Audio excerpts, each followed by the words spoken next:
Okay. So,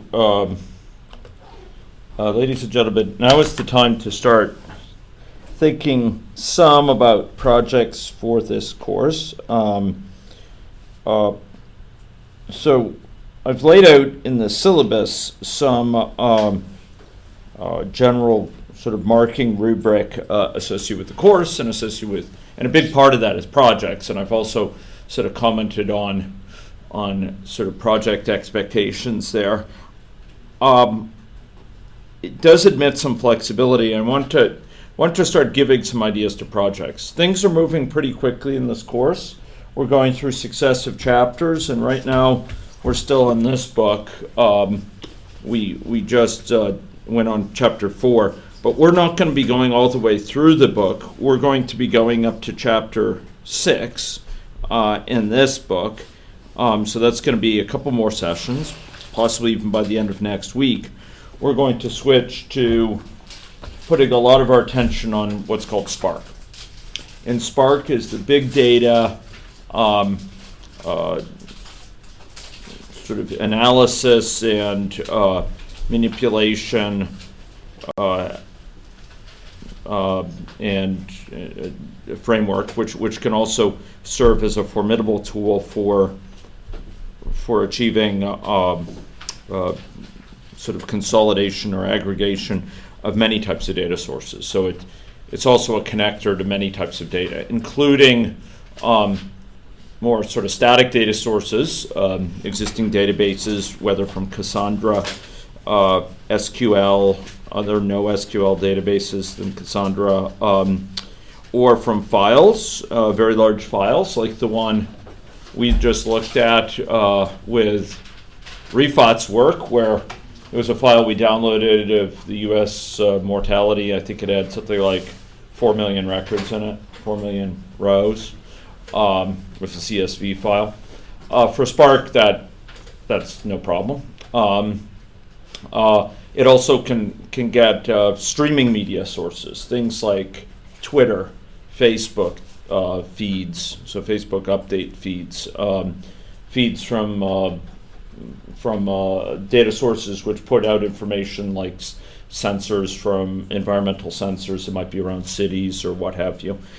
These are streaming types of data where periodically we get a new data point, okay? And Spark, through Spark Streaming, supports a very rich set of functionality to handle these kind of incoming data on a regular basis.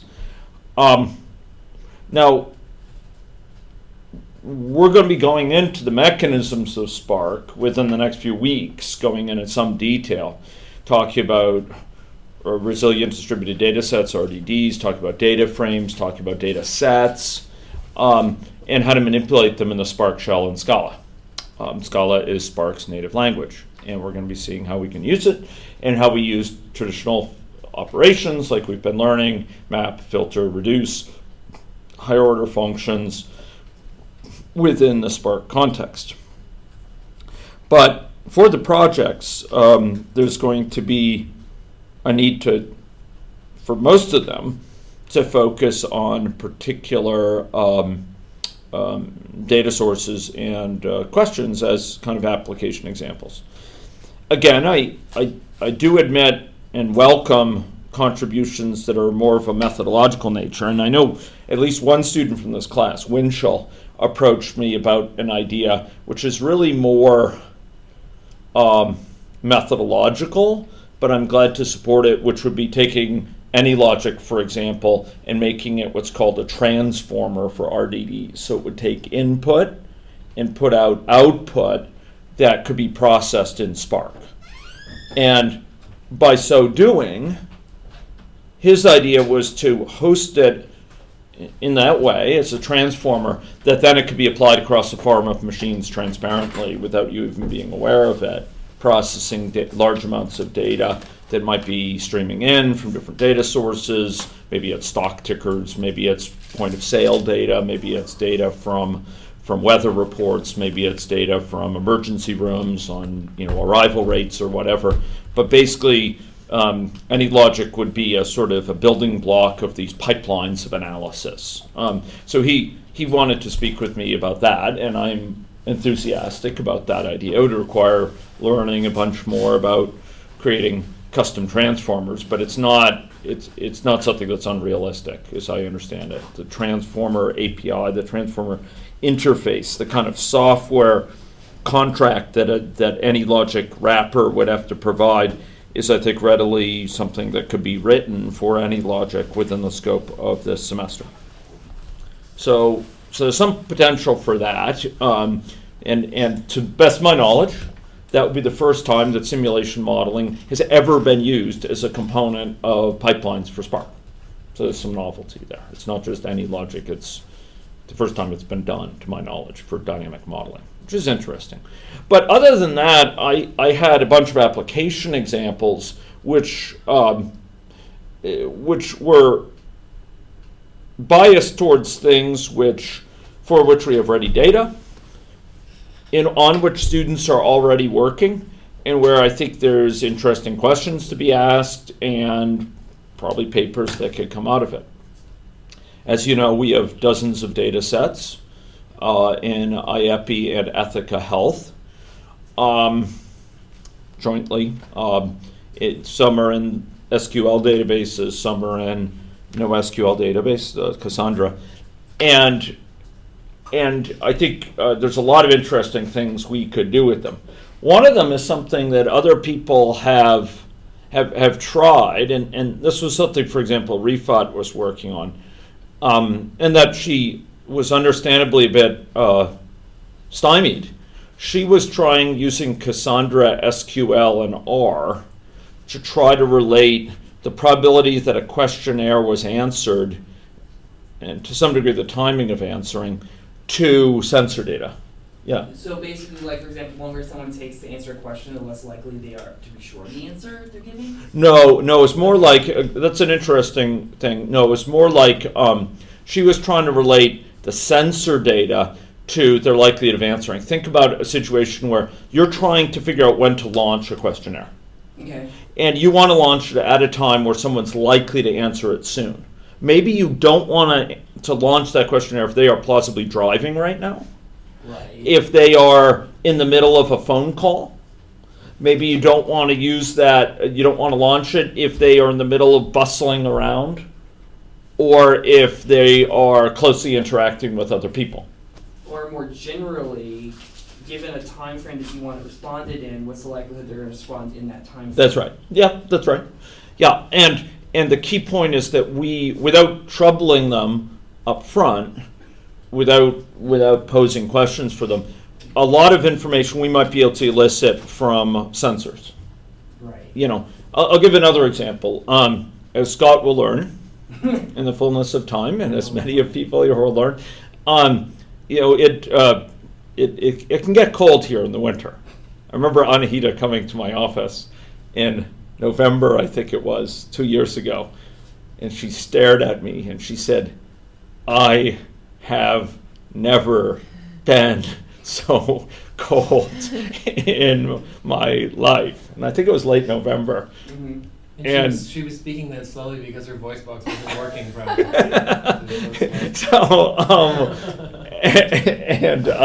Yeah, I had to break the difficult news that it was likely to get cooler. Yeah.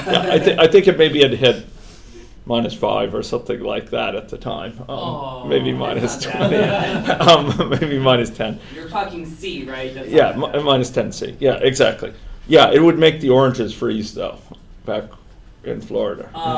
They'll freeze above freezing almost. Okay. So I'll put it this way: I left 75 degree Fahrenheit low temperatures yesterday. This was really nice to go back to. So good to hear it.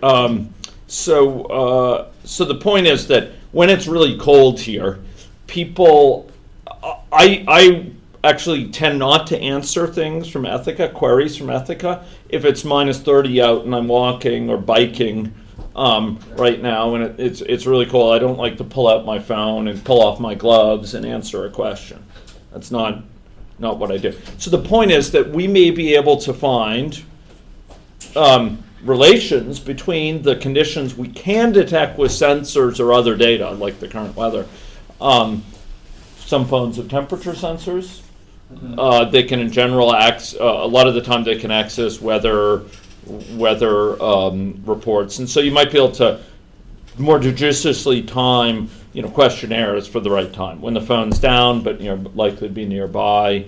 When someone was using the phone recently, but not right now, it's sitting on a table but pretty soon after they used it, after a long phone call instead of during, those sort of things.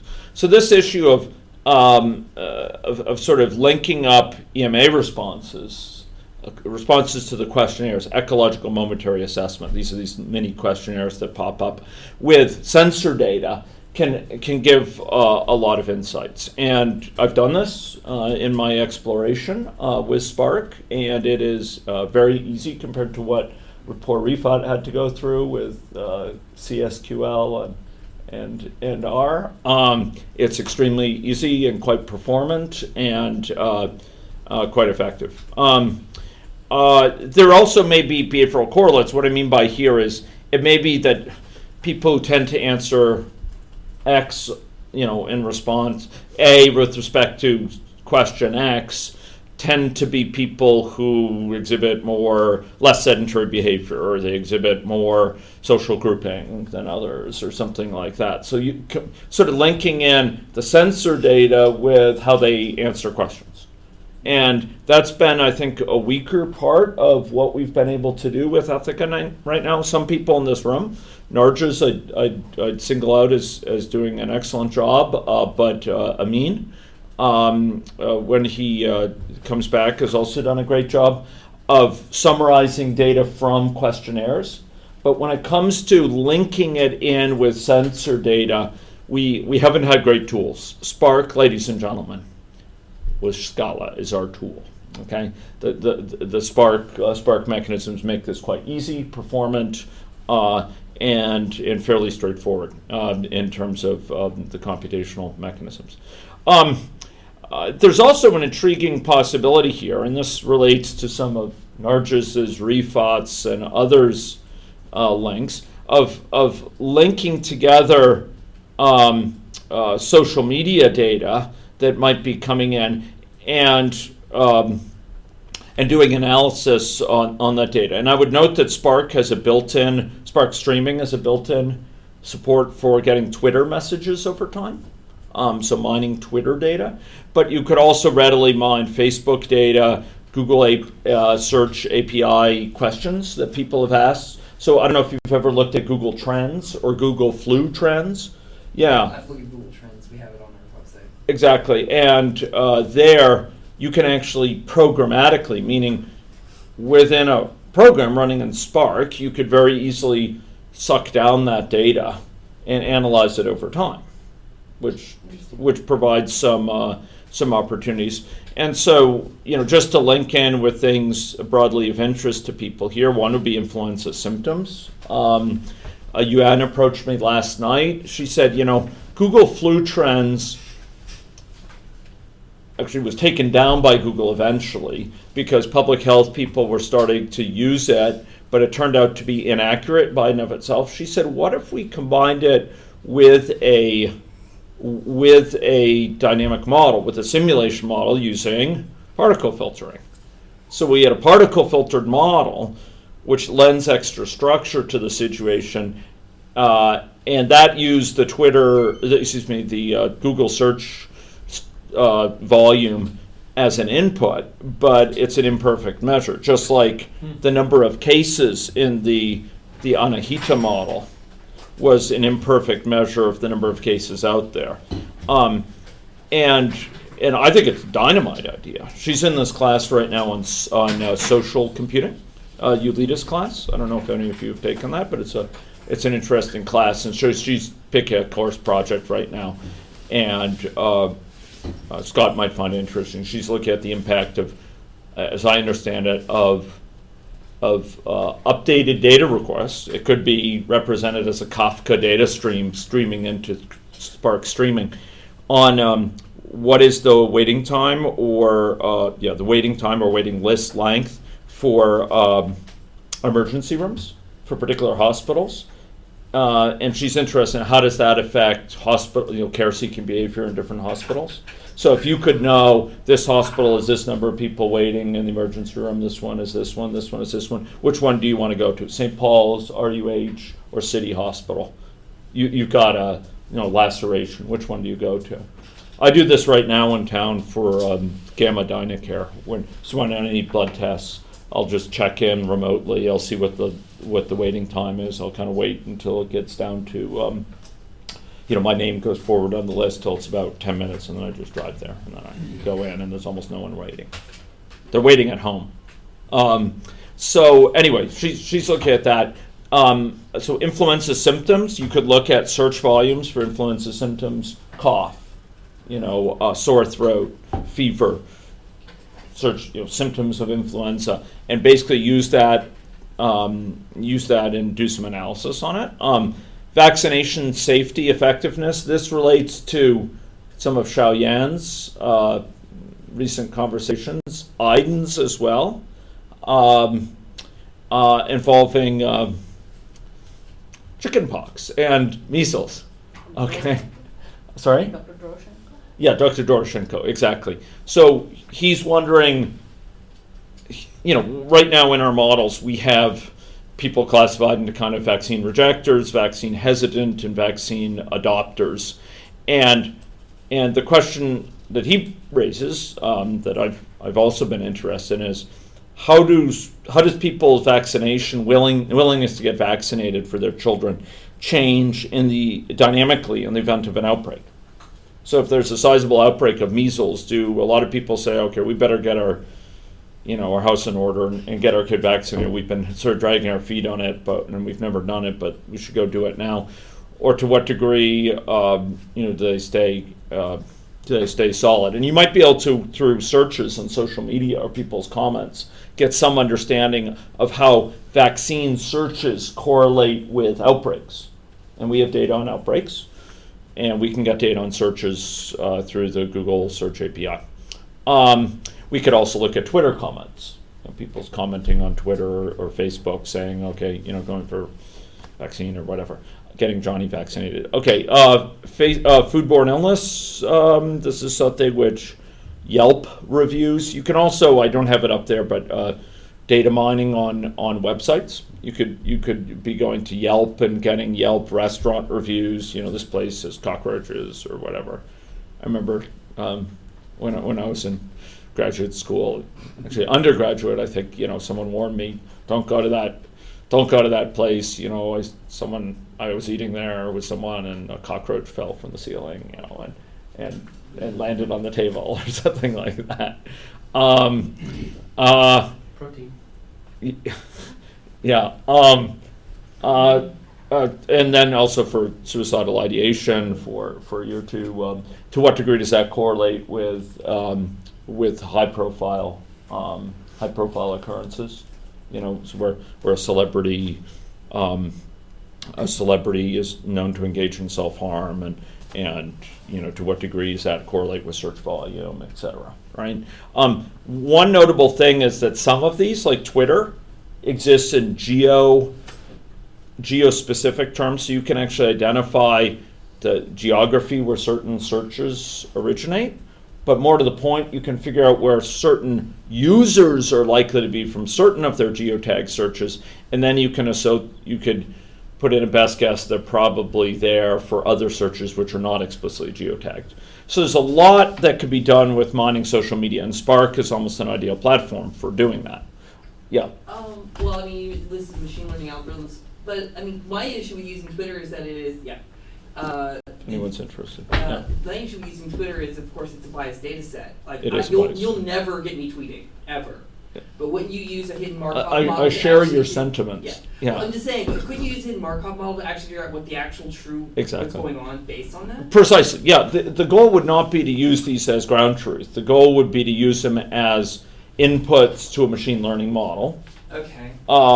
Including potentially a hidden Markov model or a particle filtered model together with a dynamic model, right? So I mean, the data that Anahita was working with on influenza on people diagnosed with influenza, that also is hugely incomplete. There's a lot of people, probably most people around the room, when we get influenza, most of the time I don't go seek a doctor out.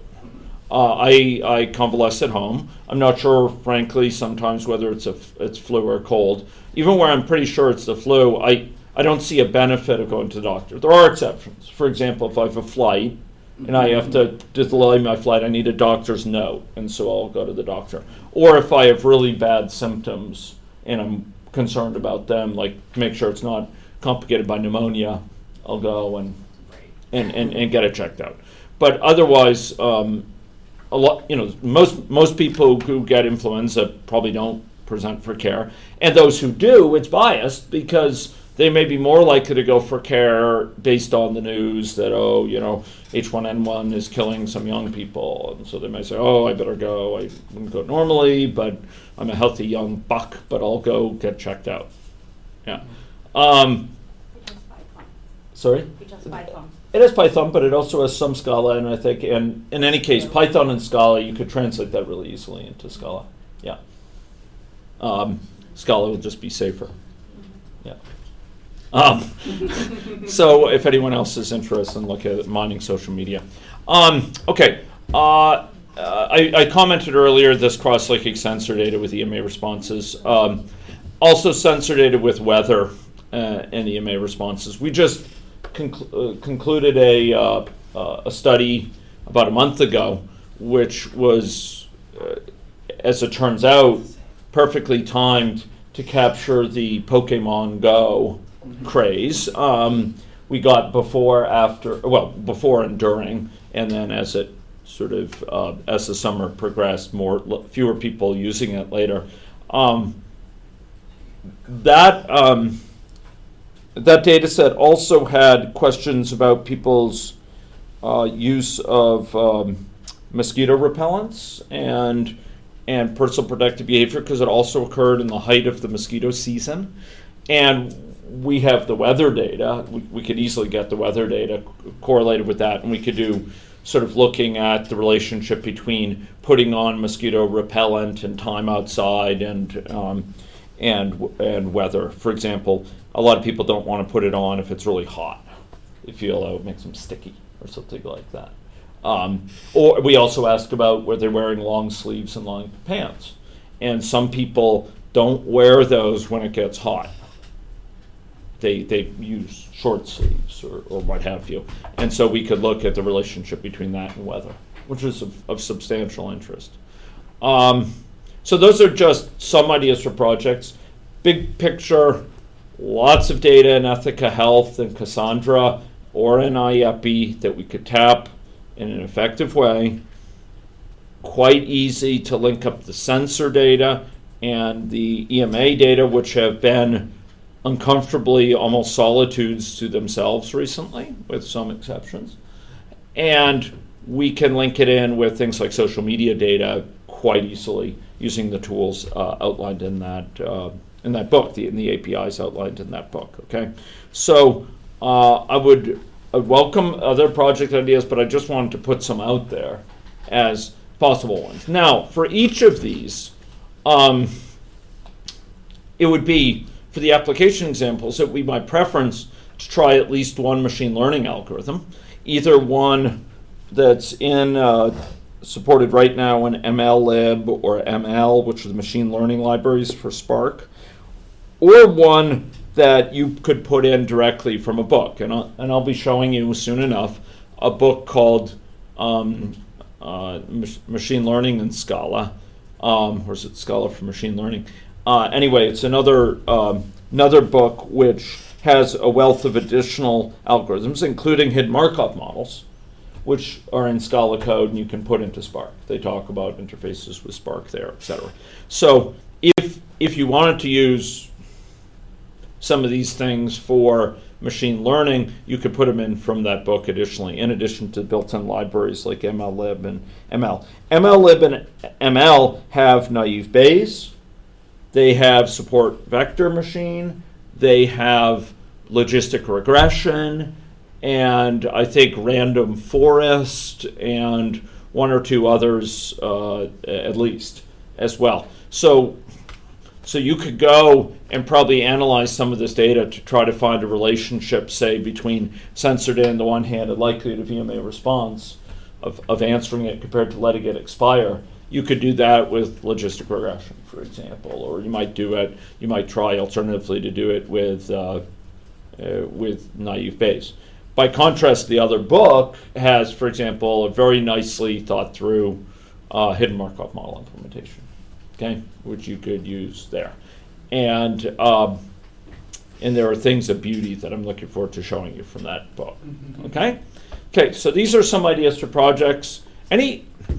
So my preference would be a project that sort of goes, develops some scripts to find the data, reads the data in, applies some machine learning, a simple machine learning tool to it, and get some results from that. It's sort of the whole pipeline between bringing a model to bear, bringing data to bear, performing the little analysis, and declaring victory at that point. I'm not looking for really deep machine learning insights so much as kind of that you've sort of hitched them together.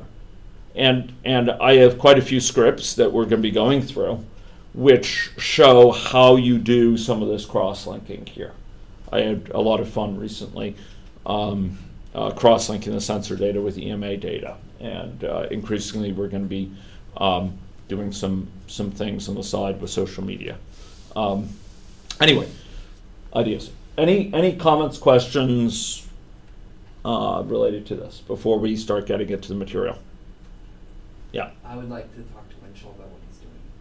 Sure. Yeah, he has talked with me a little bit about it, but as normal for Winchell, I believe that he has thought about it quite a bit more deeply, because he made some utterances that I would have loved to ask him to unpack.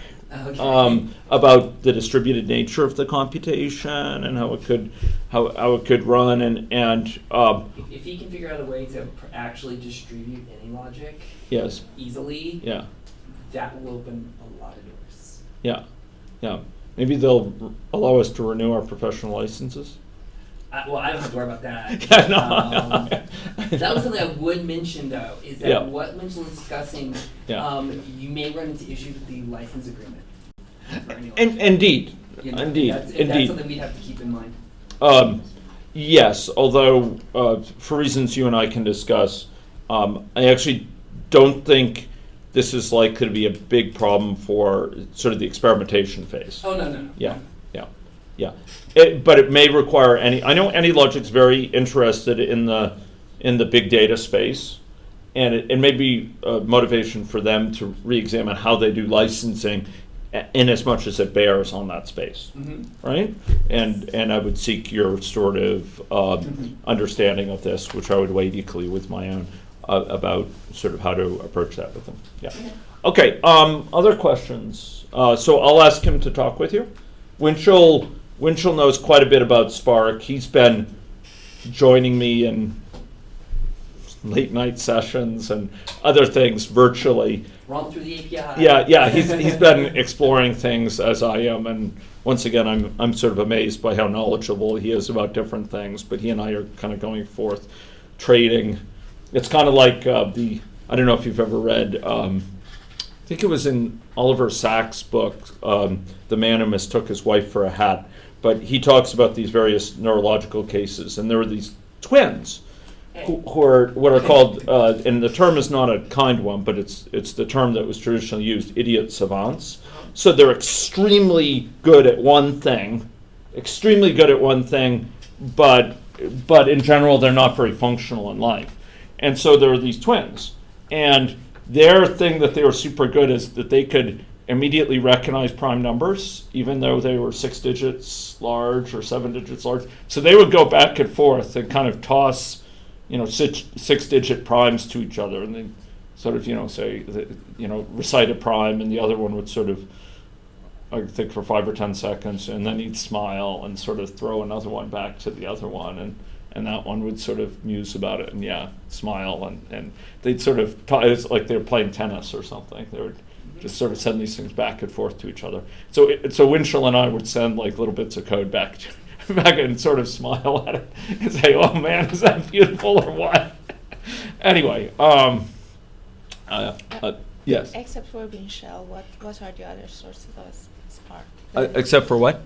Except for Winchell, what are the other sources of learning Spark? Are there sources of expertise around? Expertise or, I don't know, books, websites, whatever. There's some great resources for learning Spark, which I could point you to systematically. I have about lectures, 15 Spark bookmarks. I have somewhere on the order of 5 or 6 Spark books, or books that have significant discussion of Spark as it relates to ML and so on. I have some suggestions also about people in the department that you might talk to. But I think it is a fairly new topic to many in the department, but there are some students who have set up Spark configurations and I think are using it in different labs around the department right now. Okay, so I could refer you to some of them for discussion if you were interested. And finally, there is someone who's talking right now who can also serve as a source of advice on Spark as well. But I assume you're talking about other resources which are less subject to bottlenecks. Okay. Coursera is offering the same course, functional programming in Scala. Yes, by Ordersky, I think. I think it's online. Yes, yeah. Coursera. It's being taught by the inventor of Scala, functional programming in Scala. Yeah. And it attracted something like 75,000 students or something like that the first time it was offered. It's a good course. I recommend it. Yeah. So that's also a good course. But that's on Scala more than Spark. There's some excellent books on Spark. Excellent books. The book called Learning Spark is, I think, one of the better ones. One thing, though, that you will need to realize about Spark is that there are generations of Spark. And it's not so much that the earlier stuff is broken. You can't do it anymore. You can. There's just often more beautiful ways to do it yet. It's like the big book of simulation modeling. Yes, that's right. So the newer versions have some extra nice ways of doing things. So like, you'll find tons of documentation out there about RDDs. You'll find some about data frames. And in fact, the book I suggested, I think it's called Scala for Data Science, has quite a lot with data frames, which is very nice. But then there's a new generation called data sets.